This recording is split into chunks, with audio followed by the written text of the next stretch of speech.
Welcome to the podcast, From One Mother of an Addict to Another. This is a space of sharing heartfelt personal experiences, insightful thoughts, and powerful suggestions, which can hopefully assist and offer strength navigating your journey alongside a loved one facing addiction and mental illness. Hi, welcome to the podcast episode, Future Uncertainty. I remember the first time really worrying when my son, I didn't believe was going to even finish his senior year in high school. And to me, that would have been completely devastating. He ended up finishing online, which was remarkable. And that should have been an accomplishment in itself. However, most parents want as much as possible for their kids. And it's very hard to put your desires aside and your goals for your child aside and realize that they're too much for your kid to handle. It's not fair, although we always thought it was fair. Our parents probably did it to us. They want us to be better. They want us to have a better life. They want us to have more things. They want us to be more accomplished. So we always push our kids, and that's fine. That's not on us. We want the best for our kids. But what happens is somewhere along the line, it kind of gets lost that if they don't meet up to those expectations that they failed, even you could say it a million times, but at the end of the day, they don't want to take their SATs. You're making them take their SATs. They don't even know if they want to go to college. You're telling them you're applying and you're going somewhere. Those are different types of expectations of what they see and how they see their life to be. Now, my story is that I couldn't imagine my son not going to college. My biggest thing was he walked into the SATs and he, blew it out of the water. He didn't study, even though I brought him somewhere to study once, and I took him as much as I can afford it. I would got him a couple of lessons, and the guy said to me, "Look, your kid's going to walk in and he's going to do really well. He doesn't even need this." Truth is, he got like almost an 800 on the math side of the exam, and he didn't even have a calculator on him. So as you could see, he didn't really want it. It wasn't important to him, at least then it wasn't. It was more important to me, and it was more of a letdown that he didn't even try or attempt or want to go to Ivy League or a better school. But at the end of the day, everybody can make a school as good as they want it to be, and they can achieve as much as they want to be. It doesn't matter if it's a community school, a community college, or a state college, or out-of-state college, or Ivy League. At the end of the day, as we see, it doesn't mean you're going to get a job. Nobody knows today how you're going to get a job, what school is really going to get you that job, even MBA programs. So first of all, the person has to want it. You can't want it more for them. It's like everything. You can't want to stop smoking. You can't want to stop drinking for them. You can't kind of stop eating for them or stop gambling for them. So that is something that definitely comes into play. But the worst part is that we as parents, when we realize that the most important thing is that all we want our kid to do is wake up happy. I'm happy with that. I mean, my kid could do anything. As long as they wake up happy, I'm good. But I didn't feel this way years ago. No way, no how. Oh my God, he's giving up so much, and look at the opportunities he has, and he got into STEM programs, he never stuck with it. Everything was always a mess. It started out strong, and he sabotaged it. But again, when you're on drugs, and you're on alcohol, and you have low self-esteem, and you're miserable and depressed, everything seems hard. Everything seems like out of reach. Everything seems like you don't really want it anyway, because you don't have the thought process or the love or the ability to want it. So I remember the first time he came out of rehab, my son, I remember sitting at a cafe outside with him, talking to him and saying, "Look, I'm really sorry. I wanted something more for you than you wanted for yourself, and that's not fair. And as much as I feel college is really important, it's not as important as you being happy. He thanked me for that. Did it matter? No. Rehab 2, rehab 3, still, he has no problems, remember, has no issues. I'm the problem. But after all said and done, I don't feel guilt anymore. I don't feel like I didn't express that to him. And that made a big difference to me personally, because I didn't want him to feel like I pushed him into doing something. I wanted that. And the truth is I did.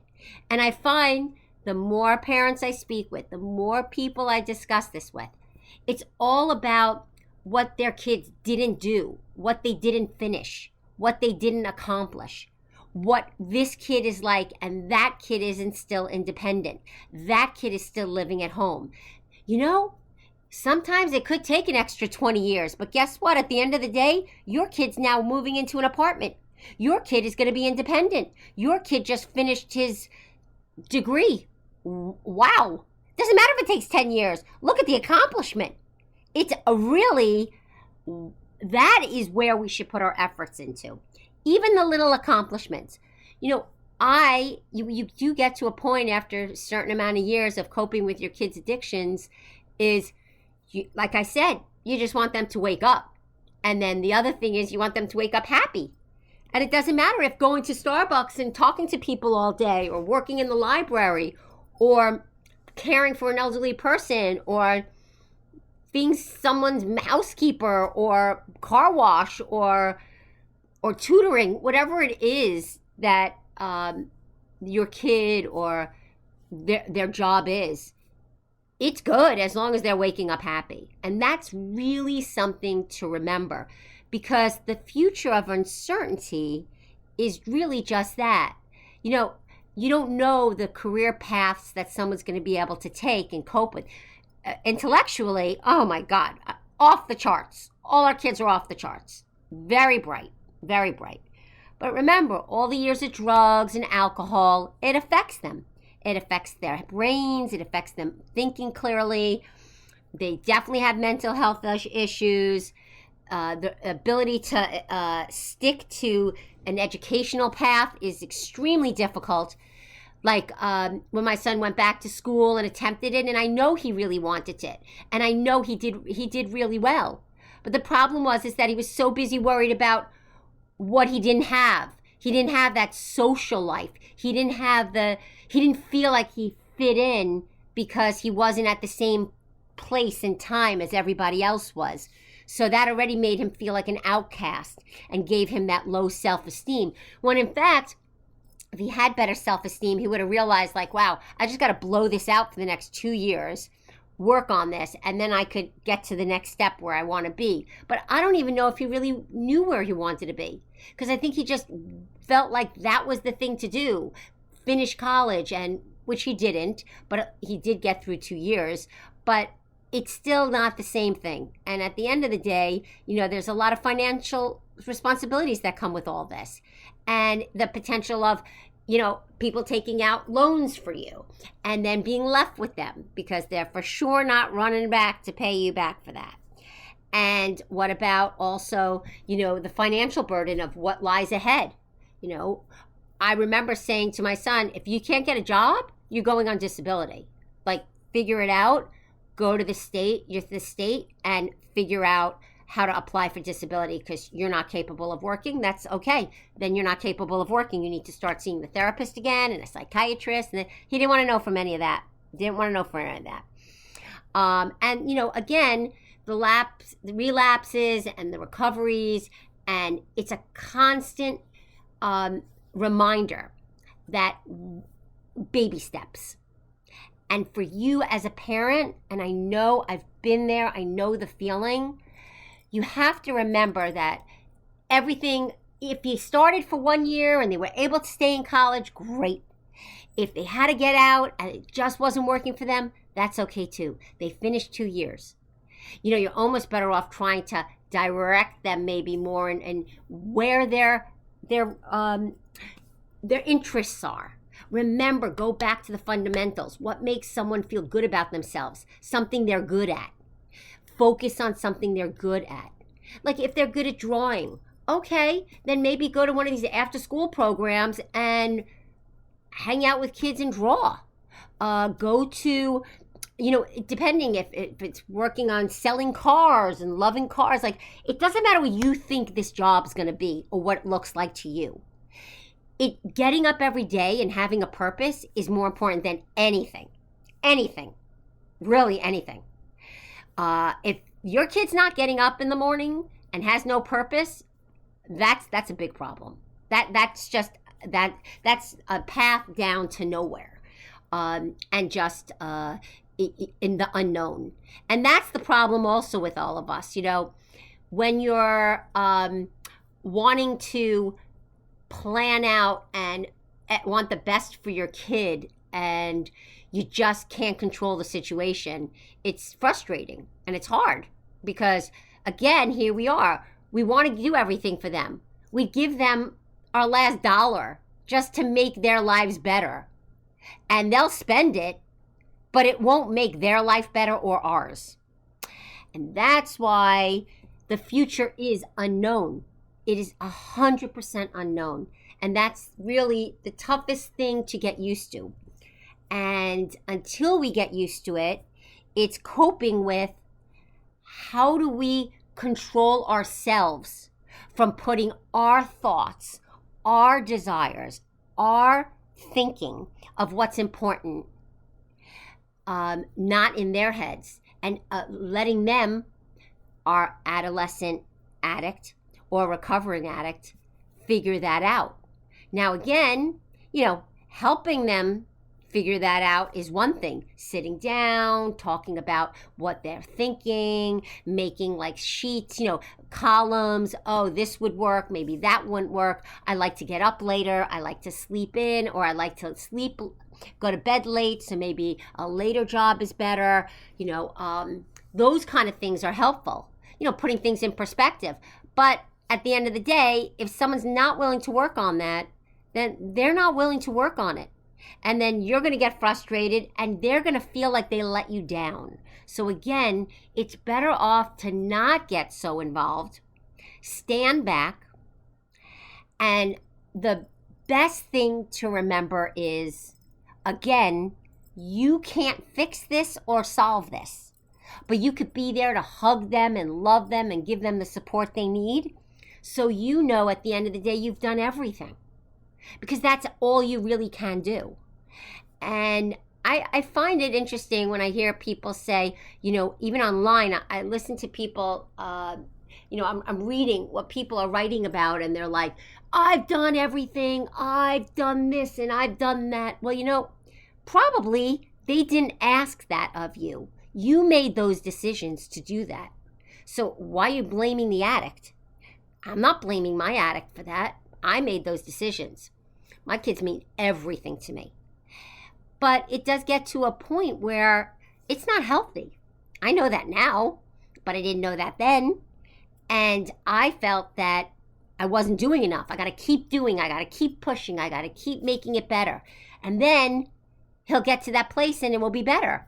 But that never happens, no matter what, if they're in recovery. Because it's always going to be on them to stick to their recovery, to make those decisions, to be the person that they want to be. But if they don't even love themselves and they don't know how to get to that place, then it's useless. And then add in the mental illness and all the psychosis and the paranoia. That's also works against them. And then they feel tired and they're depressed and they can't get out of bed. They can't even clean up their room. They can't even clean up after themselves. They don't brush their teeth. They don't change their clothes. They don't shower. That's the next step. This is all part of mental illness, low self-esteem. And that's why it's time to remind yourself that you need to focus on you.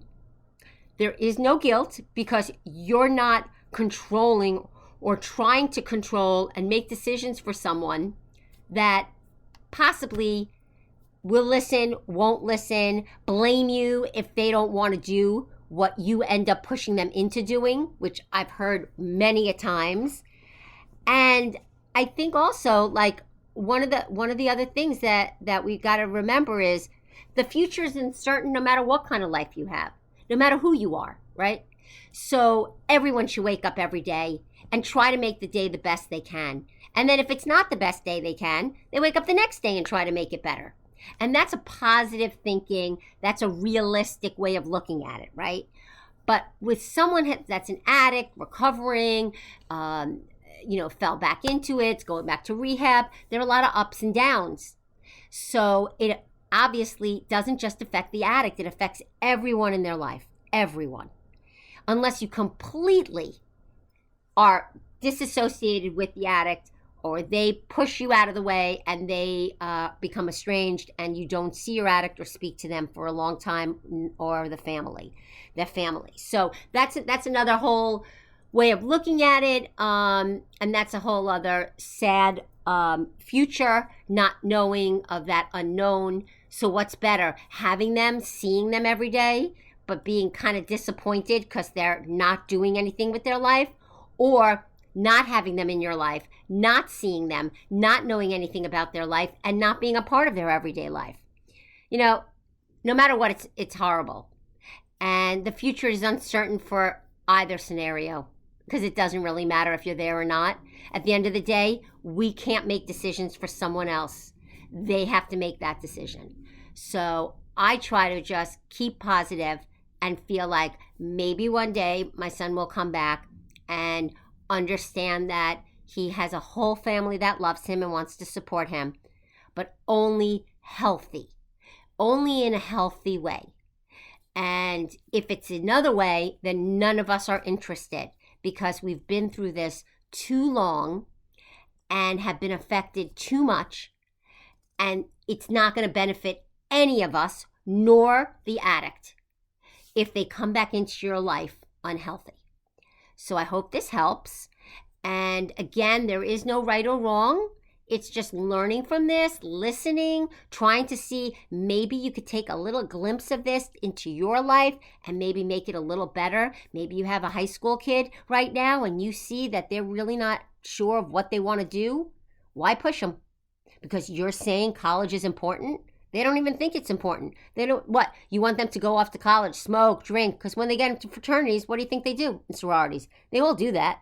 So everyone's just putting their kids in those environments and telling them, well, you got to be strong. You might not be able to handle it, but you got to handle it because this is what you have to do. It's important to go to school. Maybe that type of school isn't good for them. Maybe they should do it online. There's so many opportunities now because of being online that also can really benefit people. So just remember, keep an open mind about everything. Don't blame yourself, but also remember, you don't need to solve this. This is not your responsibility. You've done everything you could, and now the uncertainty of the future lies in all of your lives, but not your everyday life. It does not have to. Okay, have a great day. Thanks for listening. Thanks for tuning in. I trust this episode brought you insight and strength, offering valuable coping strategies. Stay connected with weekly content, plus follow if you enjoyed, and be sure to journal for your own self-care.